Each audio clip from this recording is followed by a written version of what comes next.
Também não vai. Não vai? Não vai. Não acredito. Espera aí. Agora aqui não aceita mais. Facebook não vai mais.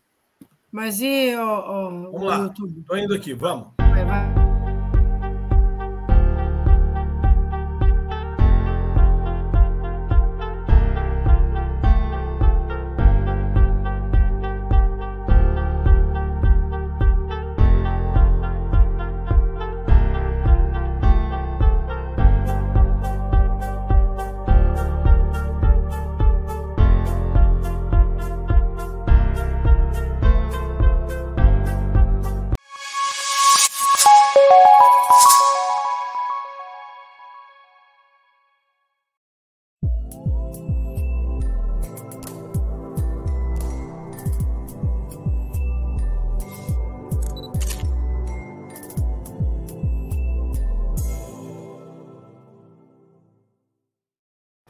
Boa noite! Hoje a gente atrasou um pouquinho, mas nós estamos aqui.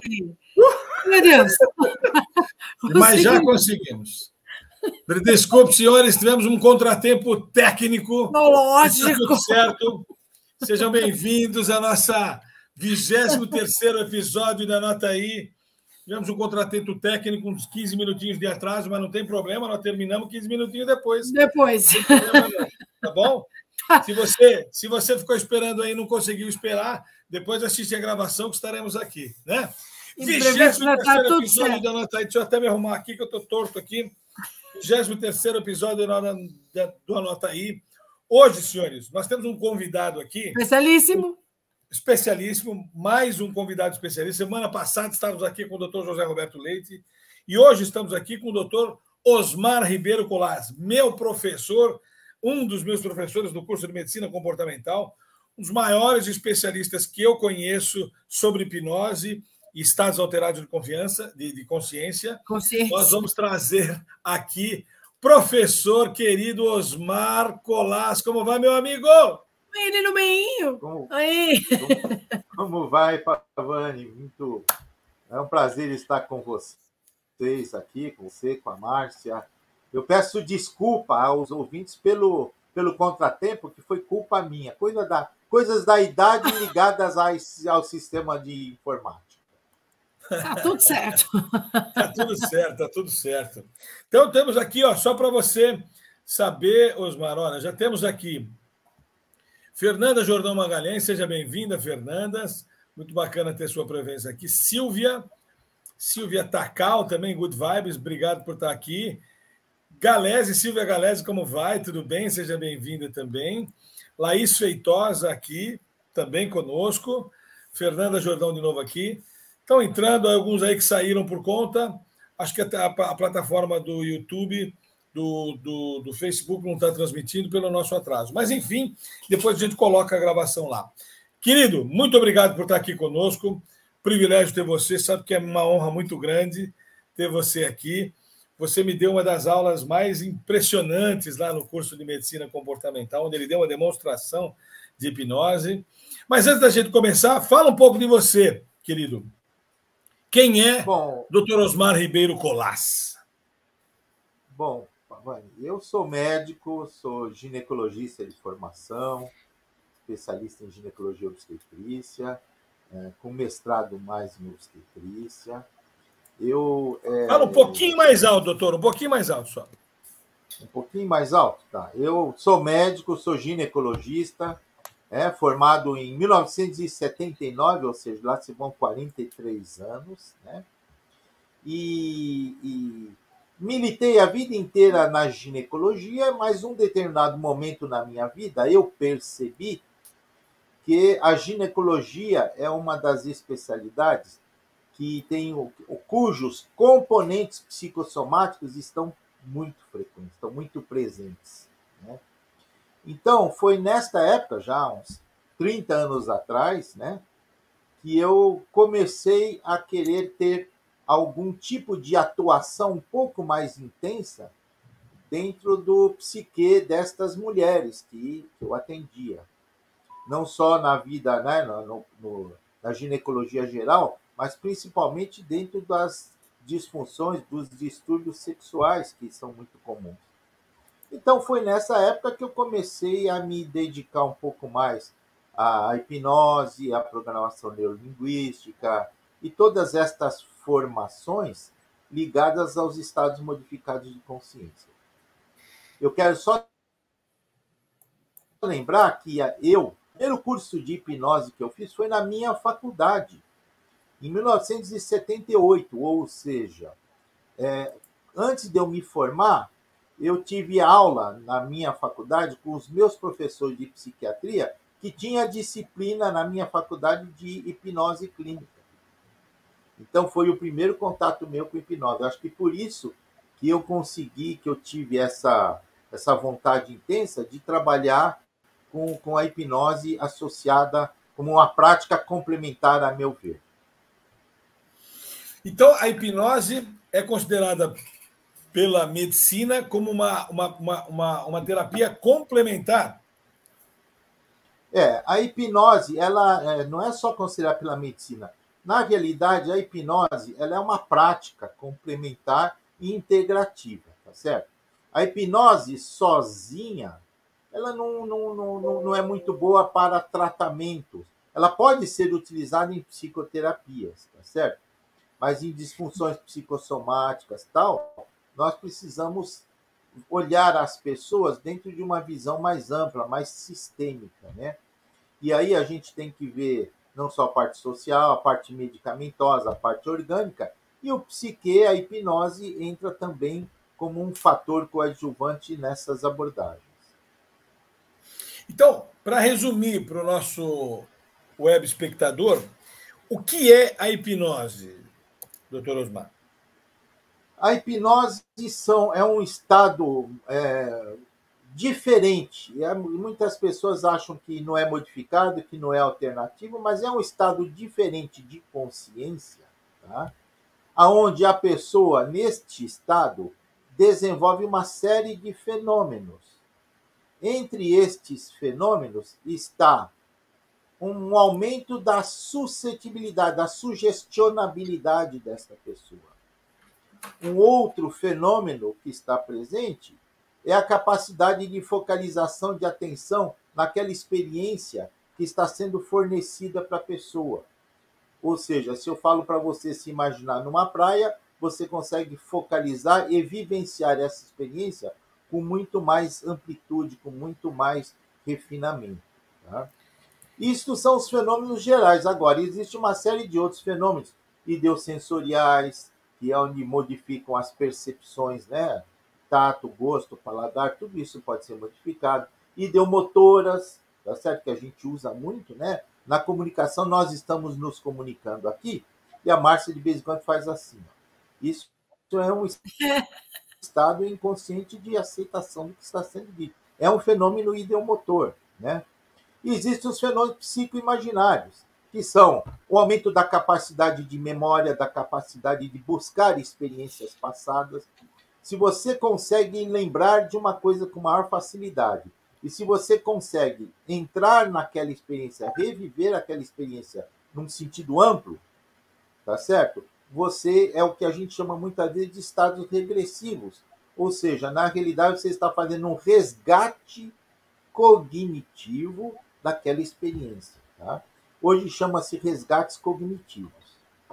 Então, a hipnose ela tem estas características e todos estes fenômenos podem ser utilizados, analgesia, anestesia, todos esses fenômenos podem ser utilizados em algumas situações, dependendo da necessidade com os pacientes.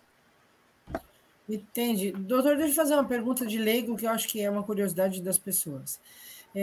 Imagine que a gente consiga entrar num estado dentro de uma sessão ou dentro de um tratamento, um estado hipnótico. Eu posso entrar num estado hipnótico, seja de sabor, paladar, enfim, de qualquer coisa, e nunca mais sair dele? Se não bem feito, seriamente, não.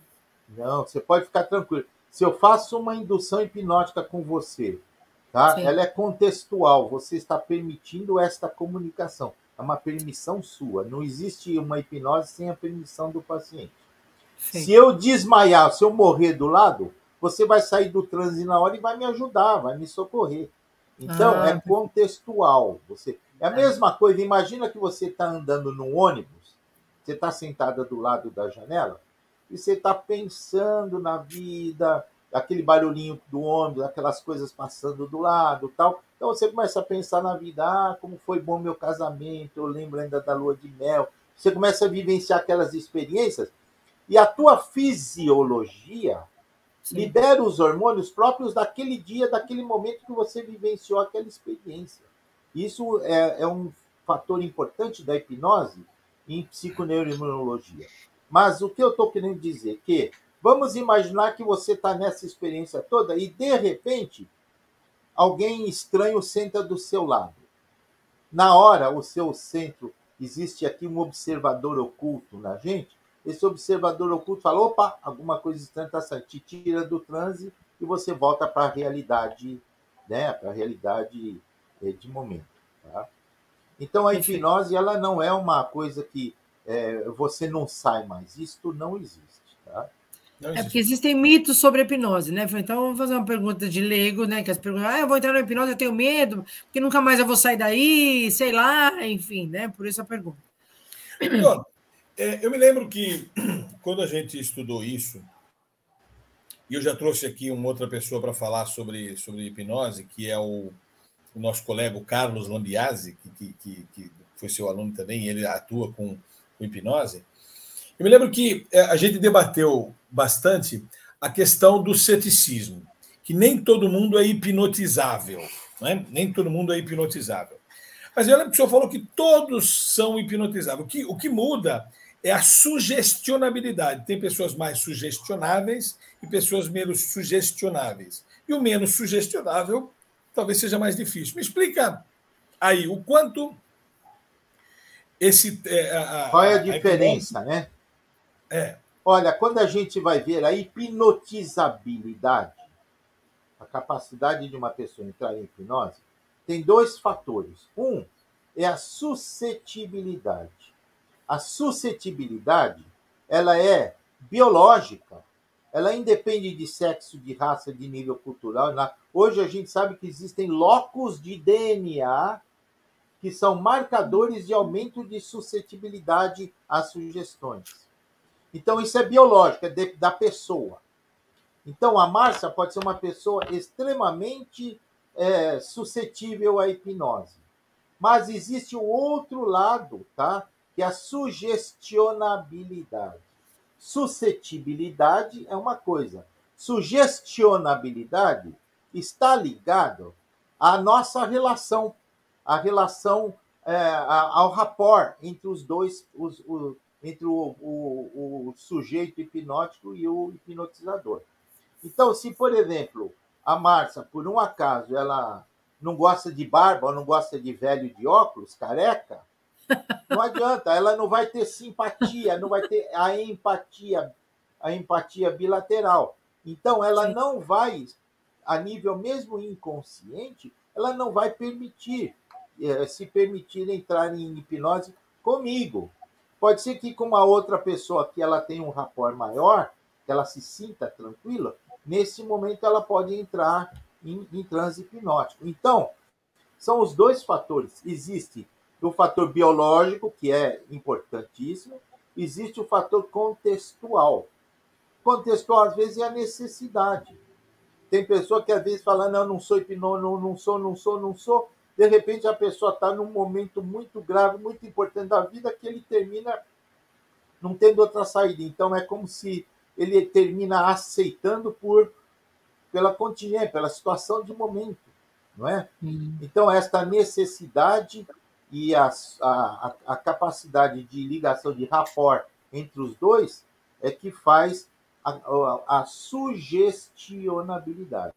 Entendi. Então, ela pode ser sugestionável por mim ou não, e pode ser sugestionável por outro. Mas, então, todos podem ser hipnotizados, quaisquer pessoas. Todas as pessoas entram num estado modificado de consciência e se colocam numa situação de aumento da suscetibilidade ou da sugestionabilidade. Até sozinha. É muito comum uma pessoa que, às vezes, ela não é sugestionada por outro, por terceiros, mas ela sozinha ela entra facilmente em transe hipnótico. Por exemplo, o amor é um grande indutor hipnótico, tá certo? E existe uma série de situações. Todas as pessoas que um dia já entraram no mundo da Lua, você já entrou no mundo da Lua, Orlando? Você já entrou, sim, mas todos nós entramos. Às vezes você Todos está nós, em andando algum de momento. ônibus, você está parando. Em algumas situações ritualizadas, por exemplo, quando a gente entra no banho, muitas vezes a gente entra no banho e está pensando na vida. Se você entra, por exemplo, numa hidromassagem para dar uma relaxada, está pensando na vida. Se você deita numa rede, começa a balançar, e aí começa a pensar. Aquilo ali você entra num estado modificado de consciência. Só para dar uma explicação rapidinha, se nós imaginarmos que existem as ondas cerebrais, Pavani, você vai entender bem isso. Você imagina que as ondas cerebrais nós estamos conversando aqui, nós estamos numa onda beta, concorda comigo? Tá? Quando você dá uma simples relaxadinha, você fecha os olhos, dá uma relaxadinha leve, você entra em alfa. É a alfagenia, o estado alfa, que muitos meditadores entram, gostam de entrar. Se você começa a ficar com sono, o estado alfa vai abaixando, você vai ficando com sono fisiológico, e você dorme, você entra numa onda teta. Então, fisiologicamente, a normalidade, quando a pessoa entra em teta, ela está dormindo, tá certo?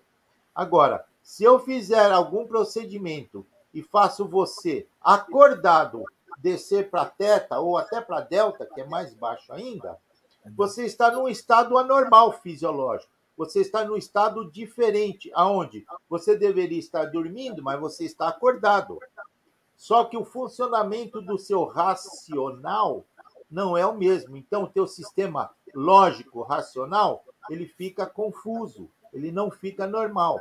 E é justamente este detalhe de você ter uma diminuição do seu nível crítico é que você permite ser mais sugestionado.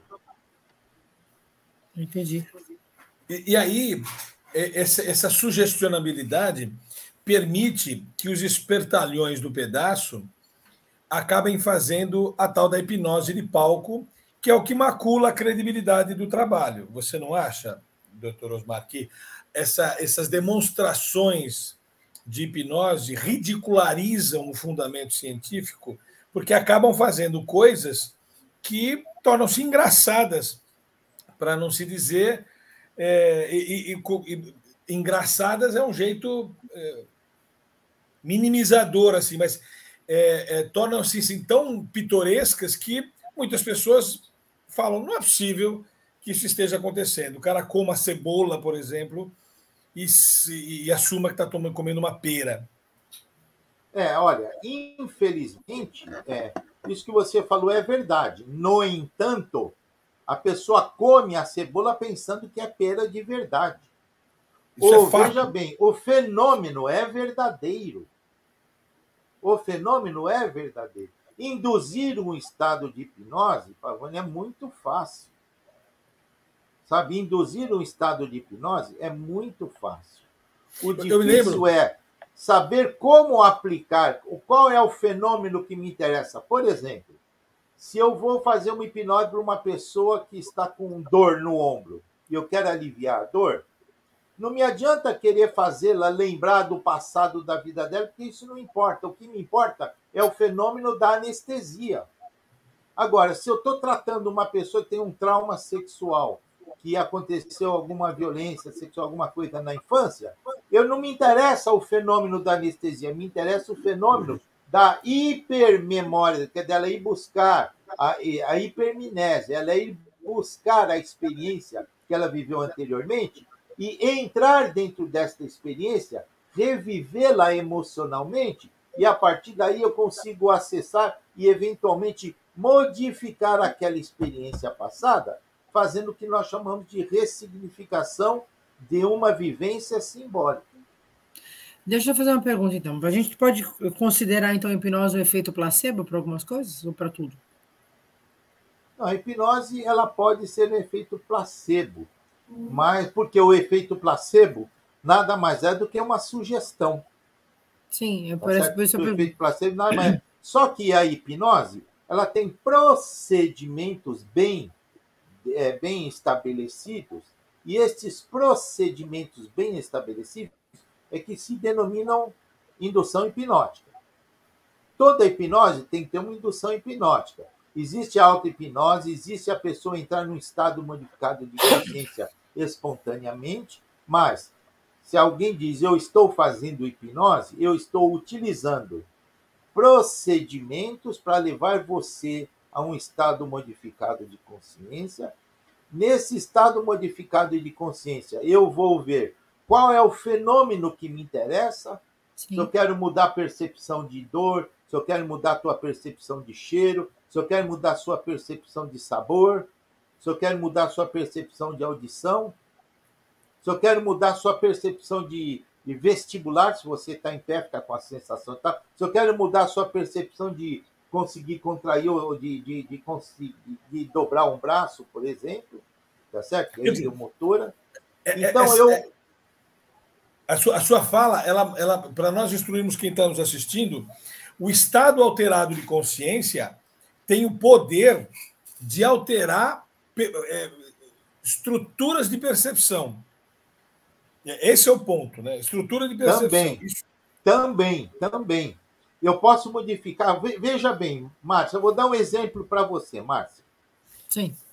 Imagina que eu tenho aqui na minha mão, olha só que interessante. Imagina que eu tenho aqui na minha mão, eu falo, Márcia, olha aqui uma bomba de chocolate, aquela bem gostosa. Você gosta de bomba de chocolate, Márcia? Gosto. Gosta, não é verdade? Eu imagino essa bomba de chocolate aqui.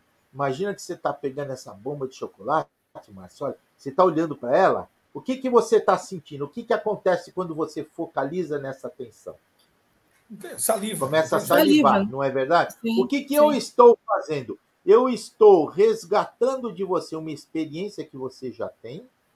Essa experiência está mexendo com toda uma circuitaria neurológica aí e está estimulando a sua saliva, a sua glândula salivar a produzir saliva. Imagina que você dá uma bela de uma mordida nessa bomba de chocolate, você sente aquele creminho gostoso, está salivando bastante, né? Imagina que na hora que você mordeu, Márcia, você sentiu um craquezinho no meio. Aí quando você olha, tem uma casquinha de barata no meio. Ai, O que aconteceu com a salivação? O que aconteceu com a acabou. salivação? Acabou, Acabou. né? O que eu estou fazendo? Eu estou mostrando para você que uma experiência imaginária determina uma neurologia e uma neurobiologia com liberação de hormônios, inclusive, tá certo? E esses Sim. hormônios vão determinar um comportamento que nós chamamos interno, que é o nosso comportamento neurobiológico, químico, bioquímico, enzimático, hormonal e tudo isso. Então, a hipnose eu consigo modificar a neurobiologia da pessoa. Se você pega uma pessoa que está muito triste, tá certo? Eu ponho ela em transe para ela reviver o dia que ela se formou na faculdade, ou o dia que nasceu o filhinho, ou o dia que ela casou, que ela está toda feliz. O que ela está fazendo? Ela está feliz e nesse momento que ela está feliz, o que o cérebro dela está fazendo? Produzindo os hormônios da felicidade, dopamina, serotonina. Se tiver amor no meio, ocitocina. Não é verdade? Então, o que acontece? Eu estou modificando a neurobiologia desta pessoa naquele momento. Se você pega uma pessoa que tem uma depressão crônica, essa depressão crônica, e você põe ela para vivenciar experiências agradáveis, o que você está fazendo? Você está fazendo uma fisioterapia mental para liberação de serotonina e de dopamina. Entendi. Essa pessoa que anda triste, que não libera mais dopamina, serotonina, nada, porque ela está triste o tempo todo, se ela consegue entrar, a crítica dela diminui, ela vivencia aquela experiência que você está sugerindo. Se ela vivencia essa experiência, para o nosso cérebro, imaginar é realidade. O nosso O cérebro cérebro não imagina a distingue. realidade. O Ele cérebro não distingue. Para ele, você imagina que se você está dormindo na sua cama, tá dormindo. Aí chega alguém lá para te visitar, o Pavani abre a porta e fala: "Ih, a Marta está dormindo agora". Abre a porta lá do quarto, ela está dormindo que nem um anjinho. Só que enquanto você está dormindo, você está tendo um pesadelo. O que está acontecendo no teu cérebro?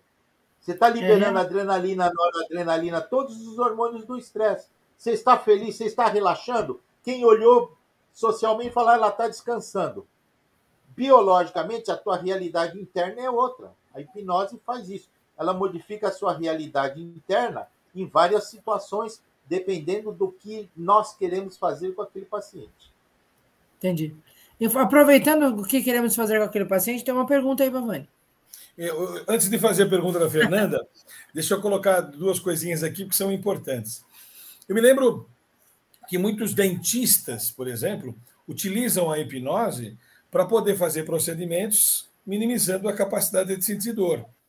É um procedimento absolutamente comum entre os dentistas. O próprio Dr. Osmar aplica a hipnose para redução de capacidade de dor, né? Para fazer procedimentos que doem. Isso é muito utilizado. Eu me lembro que na aula que o professor Osmar nos deu, ele fez uma demonstração, que é uma demonstração que vale a pena ser, que para mim me impressionou muito, e é diferente dessa hipnose de palco que fazem aí, mas ele fez uma indução a uma das nossas alunas, a Norma, o senhor lembra disso, né? E ele fez com que ele a induziu para que, assim que ela abrisse os olhos, ela visse todas as pessoas na sua frente sem roupa. Lembra disso, doutor? E ela, quando ela abriu os olhos, impressionante, ela ficou vermelha. Ela ficou vermelha. Ninguém fica vermelha quando decide ficar vermelha. Ela ficou vermelha, mas muito vermelha. E ficou assim, assustada com o que ela estava vendo. Então, explica esse fenômeno para a gente, doutor Osmar. É louco isso, né? Ela estava vendo mesmo. Como é que é isso? Não, ela estava imaginando. Ela estava imaginando. Era uma imaginação. Ela recebeu uma sugestão. O que a hipnose faz? Ela não diminui o senso crítico?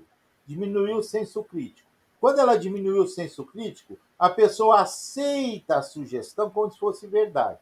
Ela aceitou a sugestão como verdade. Ela, quando abriu os olhos, ela estava vendo as pessoas, ela estava imaginando. Não é a realidade. Inclusive, a imaginação é dela. Como ela enxergava cada um, provavelmente não tem nada a ver com a realidade, mas era a imaginação dela. Mas o que aconteceu naquele momento? A neurobiologia dela, ela ficou ruborizada, ela liberou adrenalina, noradrenalina, as catecolaminas e cortisol em grande quantidade, porque ela ficou um pouco estressada com aquela situação, inclusive, né? Porque ela é uma pessoa recatada, uma pessoa, né? Então, o que acontece?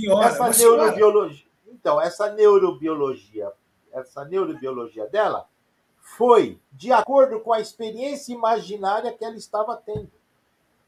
Entendi. Mesmo que a experiência externa era diferente, a experiência interna dela na cabeça de quem está nos assistindo, não seria pelo menos razoável, quem está nos assistindo e que não acredita nessa ciência, ele não poderia dizer que ela foi conivente com o seu pedido? Não, sabe por quê? Porque, veja bem, se ela fosse simplesmente conivente, ela não tem. Aqui nós não tivemos oportunidade. Às vezes eu faço isso nos cursos. Hoje em dia a gente tem aquele aparelhinho que mede a frequência cardíaca da pessoa e a oxigenação, por exemplo. Então dá para a gente medir a frequência cardíaca, a pressão arterial, né? Que são feedbacks, na realidade, que a gente pode ter, mostrando que a fisiologia da pessoa modificou. Por exemplo, se você faz uma indução, uma sugestão para a pessoa não ter dor, faz uma anestesia na mão, você enfia uma agulha e ela não sentiu nada, ela está sendo simplesmente conivente? Não. Não pode. Ela está vivenciando a sugestão que você deu. Eu vou fazer uma sugestão de que a mão dela está gelada, completamente gelada, anestesiada, adormecida. Então, essa experiência que ela já deve ter tido, Se ela nunca teve essa experiência, pode ser até que fale a sugestão. Você está percebendo? Então, Sim, nós sim. precisamos dar sugestões, tá, que sejam coerentes com a experiência de vida da pessoa. Não É, é? eu acho fantástico você estar aqui falando isso, Sem dúvida. porque eu era uma pessoa antes de conhecê-lo pessoalmente, doutor. É muito importante eu dizer isso para o nosso espectador que nos conhece, né? Eu era muito cético a esse processo. Depois de ouvi-lo, estudar e ler muitas coisas sobre o assunto, eu aprendi que era apenas um preconceito, uma desinformação e até uma ignorância da minha parte não saber do que é a hipnose, saber que ela acontece de maneira voluntária e pelos vários exemplos que você deu. Hoje, a Associação Brasileira de Hipnose, da qual o senhor faz parte, qual é a atuação da Associação Brasileira de Hipnose? O que ela faz em prol da hipnose? Qual é, que é a atuação da associação? Olha, eu vou contar uma coisa para você que acontece no mundo inteiro, tá? Eu conheço muitos presidentes de sociedades internacionais. A mesma coisa, não existe uma unanimidade é, vamos dizer, na junção em torno da mesma sociedade. Só para você ter uma ideia, aqui no Brasil nós temos a Associação Brasileira de Hipnose, que é a mais antiga de todas, foi criada em 1950 e pouco. Nós temos Sociedade Brasileira de Hipnose, nós temos uma série de cada profissional que aprende cria a sociedade dele, tá certo? Então, isso é uma realidade. Você sabe que no coaching, que você gosta muito, também é assim, não é verdade? Então, o que acontece? Infelizmente, existe uma luta, uma briga de egos muito grande com relação à hipnose, e que isso termina sendo. Você veja, para a gente colocar a hipnose dentro de um curso de especialização, eu consegui fazer a hipnose dentro da Unifesp. Eu consegui Sim. fazer o curso de especialização dentro da Faculdade Paulista de Ciências da Saúde, tá certo? E eu consegui fazer um curso de especialização em hipnose. Quando o Pavani fez, a hipnose era uma disciplina do curso de medicina comportamental, não é? Que, aliás, eu devo ao professor José Roberto, que esteve aí na semana passada, Sim. o fato dele ter aceitado, na época do professor Passos ainda, né, que eu estava com Passos, ele aceitou que a gente entrasse no departamento de medicina comportamental, ele bancou a hipnose no início dentro do departamento de medicina Um comportamental. cara fantástico, né, doutor? Nós criamos em 1989 um grupo de estudos de hipnose que se reúne mensalmente há 23 anos, toda segunda, terça-feira de cada mês. Por isso que eu não pude comparecer na outra semana, porque era justamente o dia da reunião do grupo de estudo, que eu coordeno há 23 anos. Nós já tivemos mais de 180 reuniões, tá certo? Então, é uma continuidade, graças ao professor José Roberto. Então, essa é uma atividade da Universidade Federal de São Paulo, através do seu departamento de psicobiologia, que eu acho que é o lugar ideal para a hipnose estar, num departamento de psicobiologia. Sem dúvida, né? Porque já que mexe com toda a biologia, o melhor lugar é esse. É lógico. Vamos colocar então a pergunta da Fernanda Jordão. Isso. Veja a pergunta que ela fez aí. Quais técnicas o senhor utiliza com os pacientes? Na verdade, quais os objetivos? Porque as técnicas, acho que é uma só, né? Como é que é? Olha, na realidade, nós temos hoje duas grandes linhas que, na realidade, são a mesma coisa, só muda o modus operandi. Uma é a hipnose dita clássica, onde é uma hipnose que começou lá no passado, é a hipnose que foi ligada à pesquisa, à ciência, né? Desde o Pavlov, muito antes até do Pavlov e tal. O que acontece? A hipnose ela vinha dentro dos comportamentalistas. Os especialistas em medicina comportamental é que utilizavam principalmente a hipnose. Os psiquiatras, na época antes do Freud desenvolver a psicanálise, só tinha a hipnose como intervenção em psicoterapia dos psiquiatras, além das medicações, que eram poucas na época. Então, a hipnose, ela sempre foi um instrumento, a hipnose clássica, ligada à ciência. Pavlov e todos os outros pesquisadores da medicina comportamental, da história do behaviorismo todo, eles trabalharam com a hipnose num viés de ciência. Tá? E, recentemente, houve uma linha mais filosófica, tá certo? E dentro de uma visão mais filosófica, mas também com grande importância, que é a hipnose ericksoniana, que é uma hipnose mais filosófica, antropológica, quer dizer, ela tem mais um viés mais, vamos dizer, menos científico especificamente. Tanto é que se você faz um curso de hipnose clássica, hipnose, né, normal, você vai aprender neurociência. Se você faz um curso de hipnose ericksoniana, você não aprende nada de neurociência, porque não faz parte do currículo aprender neurociência, embora ambas utilizem os mesmos fenômenos neuropsicobiológicos. Entendeu? Apenas a hipnose ericksoniana, a hipnose ericksoniana está muito mais para o PNL, para esse tipo de lógica, né? Meio acientífica. Não é que ela é acientífica, não. O que acontece é o seguinte. Por exemplo, a PNL, ela foi uma sistematização do modelo Erickson de hipnose. A hipnose ericksoniana, ela tem um viés muito mais psicoterapêutico. Quem trabalha mais com ela são os psicólogos, que trabalham com psicoterapias, tá certo? Agora, a hipnose clássica, ela trabalha com dor, ela trabalha com anestesia, ela trabalha com modificações de comportamento, ela trabalha com hábitos, ela trabalha com doenças psicossomáticas, com somatizações. Então, ela tem um viés mais, vamos dizer, científico, sob o ponto de vista da gente querer entender o mecanismo neurofisiológico. Tá? Mas, no final, as duas... Hoje em dia, não existe nenhum hipnólogo, nem hipnoterapeuta, que não se utilize das duas. Todos os hipnólogos hoje aprendem as duas e eles terminam fazendo um mesclado na hora de atuar. Tá? Entendi.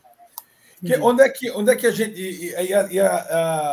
acho que é essa a pergunta, né, da Fernanda. O senhor utiliza mais a hipnose clássica, então, e não é... Eu uso as duas. Eu sou bem ericksoniano. Eu fiz formação de hipnose clássica, eu fiz formação de PNL, eu fiz formação de hipnose ericksoniana com o Zweig, tá certo?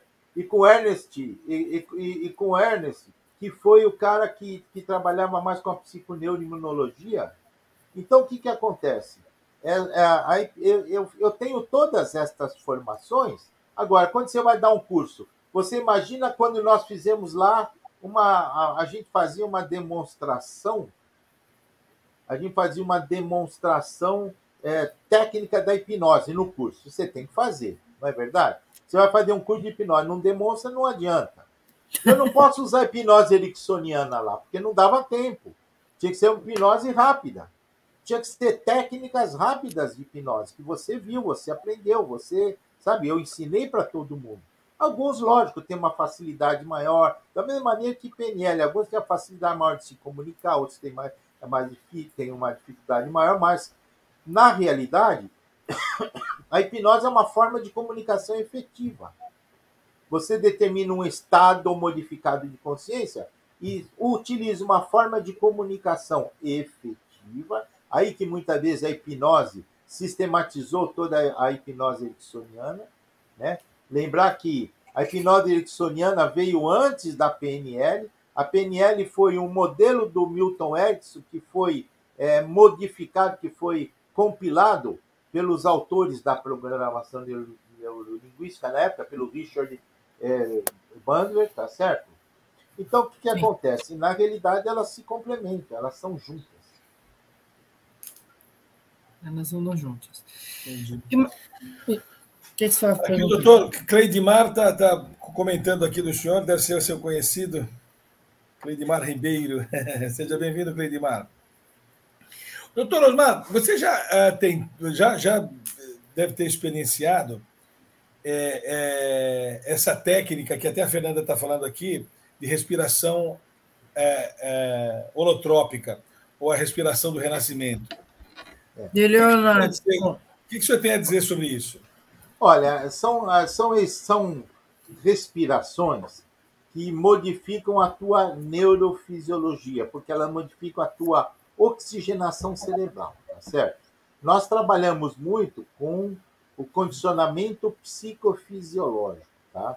Então, a gente usa muito técnica de respiração e relaxamento para diminuir a nossa atuação, a nossa excitação cerebral. Geralmente, a gente usa isso. A técnica holotrópica, ela leva você a um estado modificado de consciência por uma hiperestimulação.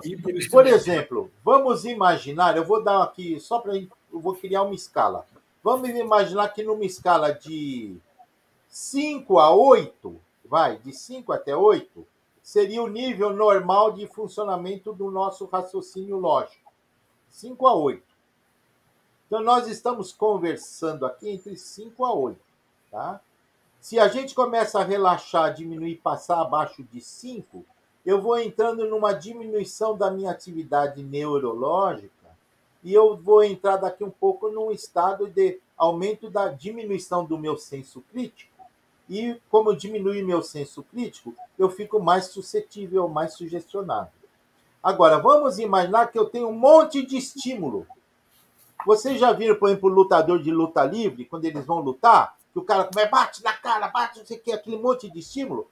Ele está fazendo a mesma coisa, ele está hiperexcitando. Quando ele passa acima de 8, que era o padrão de normalidade nosso, por exemplo, tá? Ele passou acima, o que acontece? Ele está hiperestimulado e também existe uma diminuição do senso crítico. E ele também fica suscetível. Entendi. Você percebe? Ambas são técnicas hipnóticas, não? Ambas são técnicas hipnóticas. O Milton Erickson, apesar de ser uma forma bem suave dele aplicar, mas você lembra que o Milton Erickson usava uma técnica da confusão. E a técnica da confusão fazia com que a pessoa não conseguisse acompanhar e o senso crítico dela, ela ia tendo um hiperestímulo. É como se o cérebro dela fosse acelerando, dali um pouco ela passava, ela perdia o senso crítico, porque ela não conseguia acompanhar a ideia. Ela não conseguia acompanhar o que o Milton Erickson estava falando. Então, é como se ela perdesse o senso crítico e aí ela ficava mais suscetível. É uma das formas. A gente não utiliza...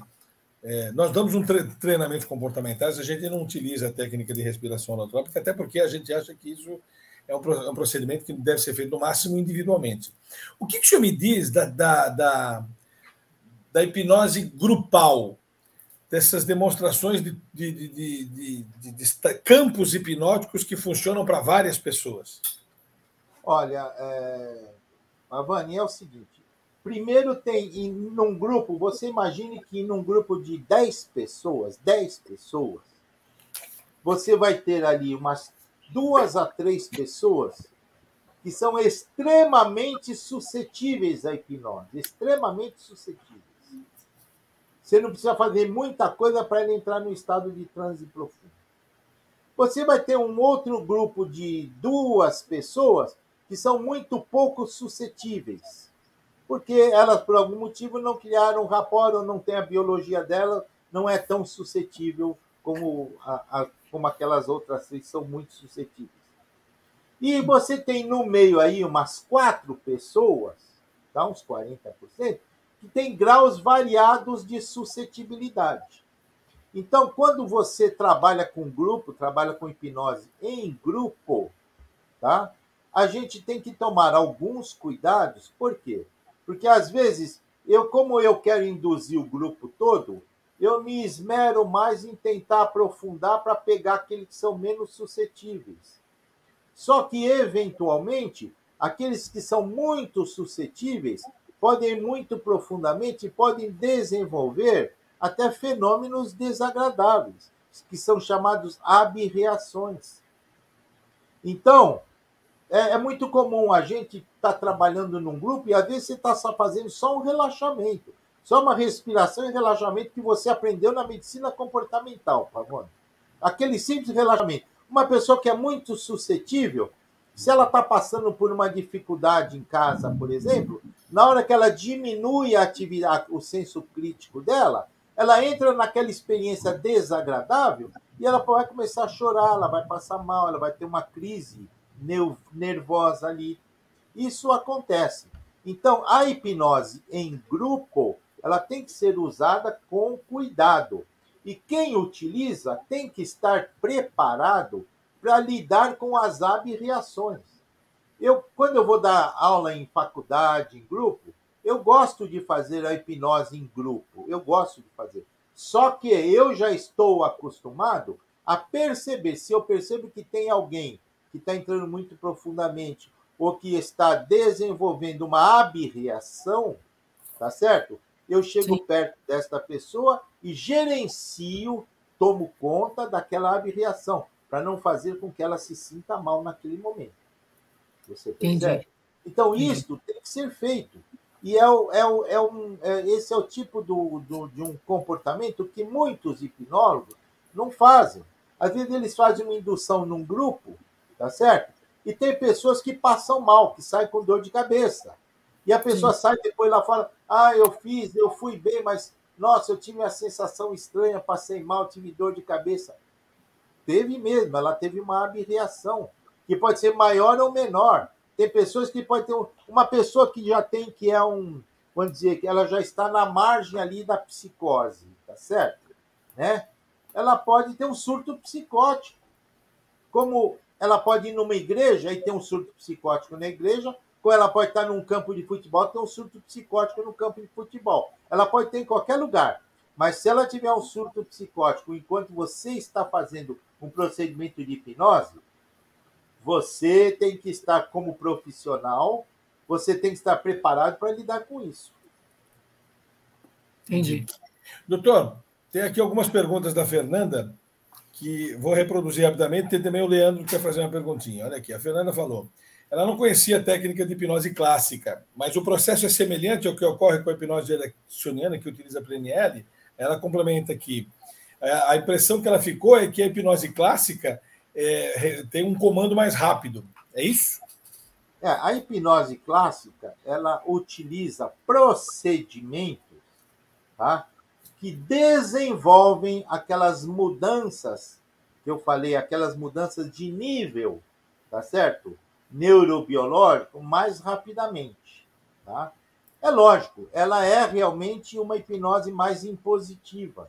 A gente costuma dizer assim, a hipnose clássica é uma hipnose paternal, onde ela é mais impositiva, tá certo? Então, você pega uma paciente que está com dor no dente, você vai fazer uma indução hipnótica para uma dor no dente, você vai chegar, você vai fazer um processo de anestesia. Então, você faz uma técnica da luva, por exemplo, você anestesia a mão dela e diz aonde essa mão passar, vai anestesiar. Você explica para ela passar a mão na bochecha, depois no dente e tal. Então, ela vai transferindo. Isto é um processo, é uma das técnicas, por exemplo, de anestesia no dente. Na hipnose ericksoniana, esse procedimento é muito mais lento. Pode ser feito? Pode, mas ele não é tão rápido. Você percebe? Então, a hipnose clássica, ela é mais usada em medicina, em odontologia, em fisioterapia, e mais para procedimentos orgânicos, quando tem mais processos orgânicos envolvidos, tá certo? E, se você vai fazer uma indução hipnótica para uma pequena cirurgia, tem que ser hipnose clássica. Hipnose ericksoniana pode ser feito? Pode, mas vai ser muito lento, muito demorado. Então, você tem que saber fazer hipnose rápida. Então, eu costumo dizer para os alunos assim, quem vai trabalhar com hipnose, tem que trabalhar com hipnose, com todas as formas de hipnose.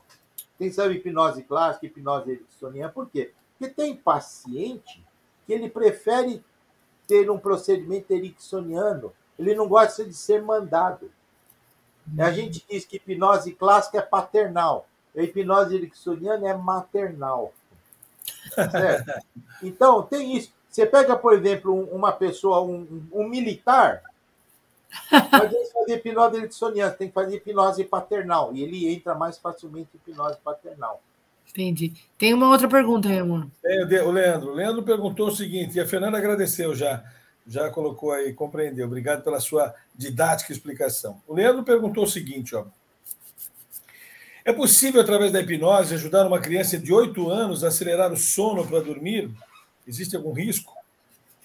Olha, a criança. Você nem é só para criança essa pergunta, né, doutor? Não, eu vou contar uma historinha para você que é muito interessante.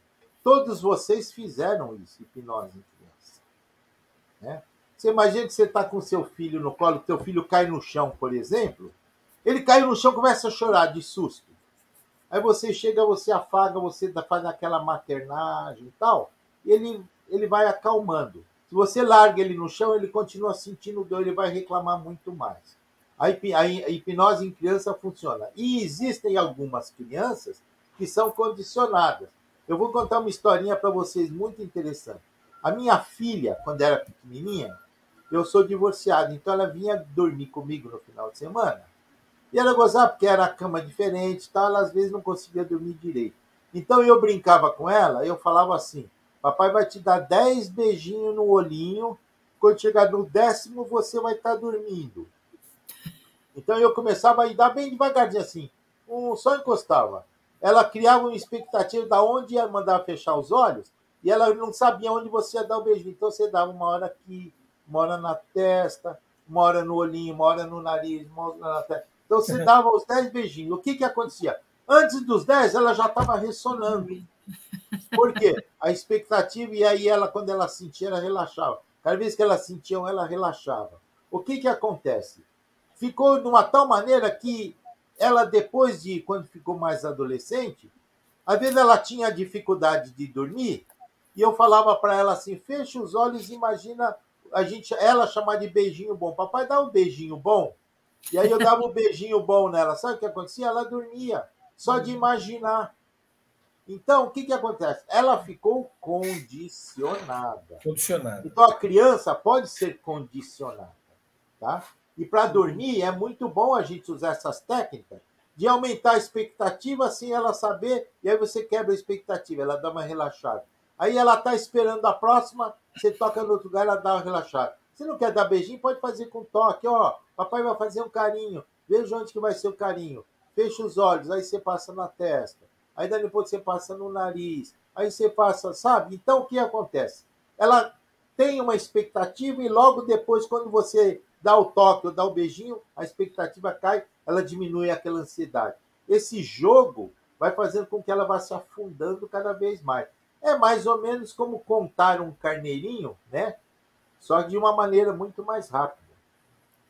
Então, a hipnose em criança funciona quando você consegue criar o vínculo com a criança, ela funciona mais rápido.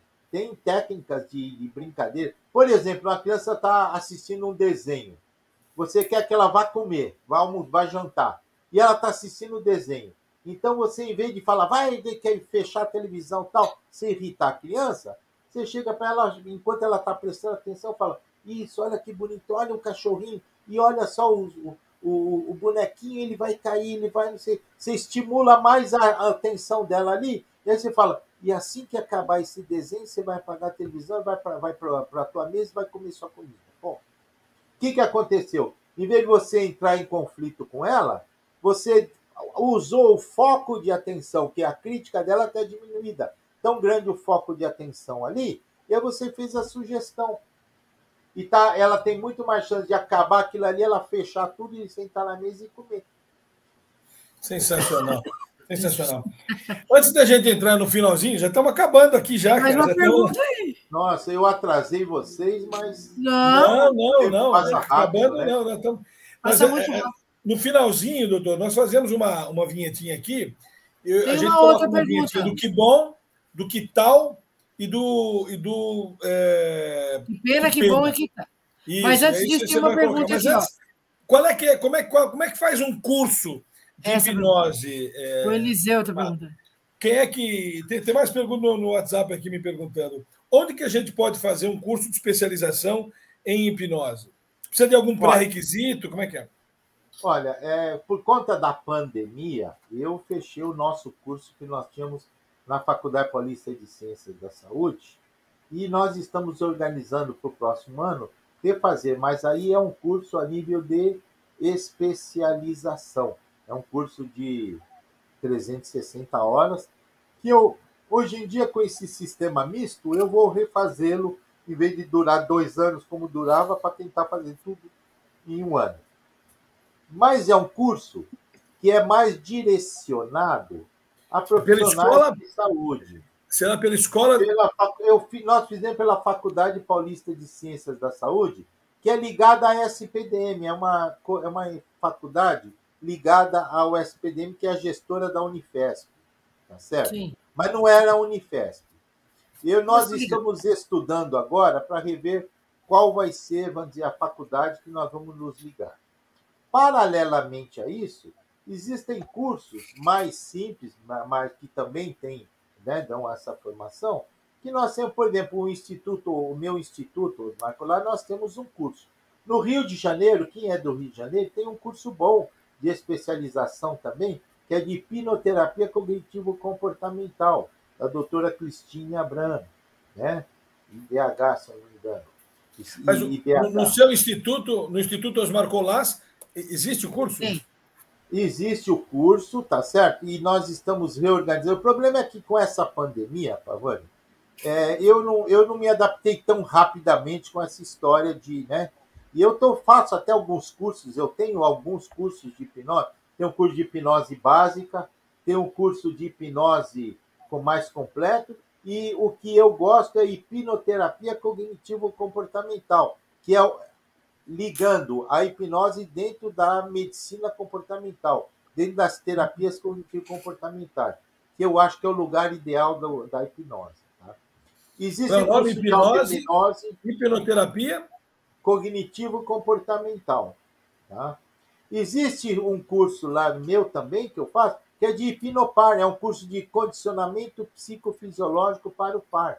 Como eu sou ginecologista e eu atuei muitos anos, fiz muitos partos, inclusive os partos dos meus filhos fui eu que fiz, né? Então, o que acontece? A obstetrícia sempre foi minha paixão. Então, eu fiz muita atividade. Eu atuava com as pacientes e muitas vezes eu nem falava que estava atuando com sugestões subliminares para melhorar o condicionamento delas para o trabalho de parto, né? Então, existe toda uma metodologia que eu desenvolvi, e até um livrinho, que uma hora quem entrar lá no meu instituto pode ver, depois a gente deixa o nome do instituto aí. É Instituto Osmar Colás Oficial, é fácil. Tá? Tá bom. É o nome que eu entrei aqui no. E veja, esse curso que o senhor falou de especialização de 360 horas de hipnoterapia, ele é um curso só para profissionais da saúde ou pode ser feito como eu fiz o meu de medicina comportamental? Olha, eu vou te explicar uma coisa, Pavani. A sociedade queria que fosse só um curso só para profissionais de saúde. No entanto, eu aprendi isso depois, né? Que qualquer pessoa de nível superior, qualquer pessoa que tenha nível superior, pode fazer qualquer curso. Por exemplo, eu sou médico. Se eu quiser fazer amanhã um curso de especialização em fabricar pontes, eu posso fazer engenharia. Eu não posso atuar, porque eu não tenho a autorização como engenheiro. Mas eu posso ter o conhecimento. Então, entendi. O que acontece? Olha que interessante. Quando nós fizemos o curso, tivemos até um problema, porque tiveram 2 advogados que queriam fazer o curso e nós não aceitamos. Eu não conhecia essa orientação do MEC, do MEC. Tá? E aí eles falaram, olha, nós não vamos fazer mais, o senhor precisava saber que podemos, porque nós temos nível superior. Nós não queremos atuar com hipnose. Mas e se eu quiser abrir, por exemplo, uma escola de hipnose e eu quero ser o dono? Eu vou contratar pessoas para ensinar, mas eu quero ser o dono e eu quero conhecer. E se eu quiser ter conhecimento de hipnose para atender profissionais que estão tendo problemas de hipnose, eu posso ter o know-how, o conhecimento. Então, hoje em dia, a gente sabe que qualquer pessoa de nível superior, por que nível superior? Porque ela tem um conselho ético por trás dela. Você percebe? Então, esse conselho ético é que limita a atuação profissional. Entendi. Entendi. Vamos colocar aqui, doutor, uma vinhetinha. Tem o Cleidmar Ribeiro falando, e há mais cursos em lançamento, não é mesmo, doutor Osmar? Isso, há mais cursos em lançamento. Ele estava falando aqui. Não, mas é verdade, ela já está sabendo que eu já passei para ela. Existe um curso de auto-hipnose no gerenciamento do estresse, que é muito bom para pessoas em nível de estresse hoje, principalmente na modulação psiconeurobiológica e imunológica, por exemplo, pessoas que têm alergias crônicas, melhorar o sistema imunológico, no gerenciamento, no atividade de ansiedade de desempenho. Entra aí sexo, entra aí concursos públicos, entra aí entrevistas, ou seja, existem uma série de utilizações para auto-hipnose no gerenciamento do estresse e da ansiedade. Tá certo? É um curso interessante, que eu já dei esse curso várias vezes. Quando eu dei o curso lá para o Pavani, eu falei pouquinho sobre isso, e talvez ele não lembre, porque foi muito curto, era um período muito curto, né? A gente fazia isso em 2 dias, era muito rápido, né? Mas o curso de auto-hipnose, eu acho que é um dos cursos mais importantes que tem para a população em geral. Tá? O de auto-hipnose e de hipnoparto, de condicionamento psicofisiológico para o parto. Por quê? Todos os casais gestantes, todas as pessoas que pretendem ter filho, ou o mesmo homem que quer casar com a mulher que vai ter filho, ele tem medo, ou ele também está inseguro, ele quer conhecer sobre a história, o condicionamento psicofisiológico, inclusive ensina, Márcia, uma série de técnicas psicofisiológicas. Por exemplo, você sabia que tem 4 tipos diferentes de respiração para ser utilizado durante um trabalho de parto? Nem poucos obstetras sabem disso. Eu sou obstetra, eu fui aprender isso há muito tempo depois, quando eu fui fazer hipnose, porque antes disso eu não sabia. Olha que coisa absurda. Então, tem determinados detalhes, tá certo? E nesse curso de hipnoparto, eu ensino também, para quem é profissional que quer lidar com as gestantes, eu ensino algumas narrativas para ela poder utilizar para fazer as induções hipnóticas mais superficiais. Então, é bacana esse curso, é um curso aberto, né? Então, esses 2. E tem os cursos mais especializados. Hipnose básica, esse qualquer um pode fazer, porque é para a pessoa ter uma noção do que é hipnose. Depois, um curso de hipnose avançado e depois hipnoterapia cognitivo-comportamental. É uma sequência que vai até aprender. Está lá tudo. Acha tudo lá no seu Instituto? No Instituto. Esse de hipnoterapia cognitivo-comportamental, Pavani, é o curso que eu levei para Portugal durante 7 anos seguidos. Eu dava esse mesmo curso na Universidade do Porto, né, Fernando Pessoa, e na Universidade de Lisboa, em Lisboa. Eu ia para lá, ficava 10 dias, fazia num final de semana numa faculdade e no outro final de semana na outra, em Lisboa. Durante 7 anos, aí veio a pandemia, paramos. Aí, depois da pandemia, provavelmente esses cursos agora vão ser feitos tudo à distância, né? E dá para dar um curso de hipnoterapia à distância? Essa é a minha pergunta. Olha, dá para você dar a parte teórica bem dada, tá certo? E se você tiver um apoio, por exemplo, lá em Portugal eu tenho pessoas muito boas que fizeram já o curso, que aprenderam. Então, se eu quiser fazer um acordo com eles, para eles complementarem a parte prática, e eu fazendo a supervisão à distância, é tranquilo, dá para fazer. Tá? Aqui em São Paulo, muitos cursos eu vou fazer à distância e vamos marcar dias para fazer a prática. Então, os encontros vão ser só prática, para ser mais, né? Então, tudo que é teórico pode ficar à distância e fica bem. E o que for prática, a gente vai marcar um encontro, né? Fica tudo mais barato na realidade, né? E quando as pessoas vão se locomover para ir para um determinado local, elas já sabem que vai ser uma imersão em prática, que a parte teórica elas já tiveram. E depois, hoje, a gente faz supervisão e mentoring, né? Eu estou fazendo alguns casos de mentoring. Então, são profissionais da hipnose. Hoje tem muita gente utilizando hipnose. E, às vezes, eles têm casos difíceis. Então, a gente faz... Igual em psicanálise, o pessoal faz a supervisão. Sim. Hoje em dia chama-se mentoring isso, né? E a gente faz o mentoring em hipnose também. Perfeito, doutor. Vamos colocar aqui agora a vinhetinha do Que Pena, Que Bom, Que Tal, para a gente encerrar o nosso programa, tá bom? Vinhetinha do Que Pena, vamos lá. Ai,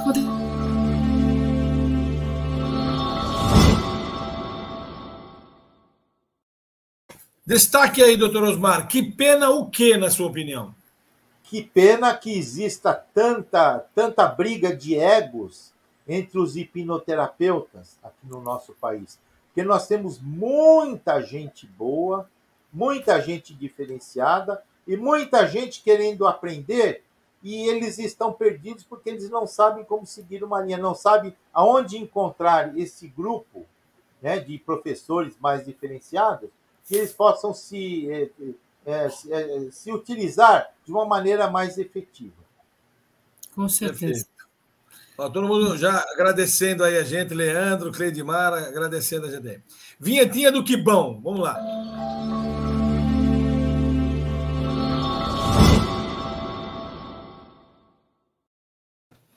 Qual o seu destaque para Que Bom, doutor?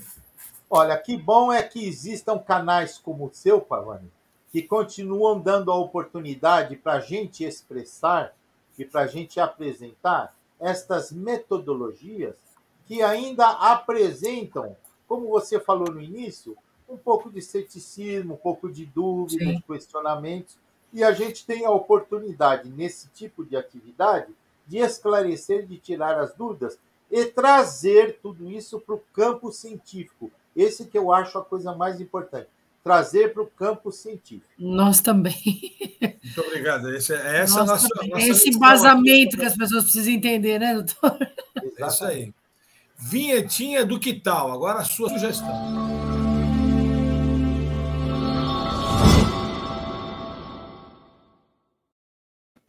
Seu destaque, que tal o quê? Seria bom esse que tal se todos os profissionais conseguissem se unir em volta de uma, não precisa ser uma sociedade, mas um grupo que pudesse fazer uma atividade conjunta para poder fazer trocas de ideia, trocas de experiência, trocas de conhecimento. Eu acho que isso seria o mais importante. E também seria interessante que muitos profissionais que já atuam em universidades conseguissem, de alguma maneira, inserir, mesmo que devagarzinho, pouco a pouco, os temas da hipnose dentro dos currículos escolares. Ou, pelo menos, como atividades extras, né? Para matar a curiosidade e começar a inserir o tema a nível acadêmico. Não, realmente, precisa ser muito mais ensinado isso em diversas... A gente, inclusive, na minha outra organização, a gente tem uma outra empresa de consultoria em gestão, a hipnose pode ser útil para convencer muitas coisas, para utilizar de maneiras diversas no ambiente corporativo. Isso é muito útil. Doutor, muito obrigado pela participação. Nossa, gratidão, mais uma vez. Muito legal, é um monte de elogio aqui do senhor pela participação. Obrigado pela generosidade de vir num programa como o nosso, uma sumidade como o senhor está aqui comigo. Sabe que eu te admiro muito, tenho o privilégio de ter tido aula e de ser seu amigo. Eu acho muito importante isso para nós. E muito obrigado novamente por ter participado aqui conosco. Pavani, eu que agradeço. Vocês são importantes dentro dessa atividade de oferecer espaço para que mais pessoas possam, não só na hipnose, mas em outras atividades que também ainda têm dificuldade de se expressar, de aparecer, né? Principalmente entre as técnicas complementares e integrativas. Eu acho que é importante que tenham pessoas como vocês que deem esse espaço, e eu estou sempre à disposição. Muito obrigado. Obrigado. Nosso agradecimento, doutor, de coração. Nós vamos botar aqui um videozinho institucional para finalizar a apresentação, mas não vai embora não, que a gente fica ainda no bastidor. A gente volta nos bastidores depois. Tá bom. Tchau, gente. Até semana que vem. Tchau, gente. Até semana que vem, um novo programa com um novo tema. Sai daí não, doutor. Fica aí.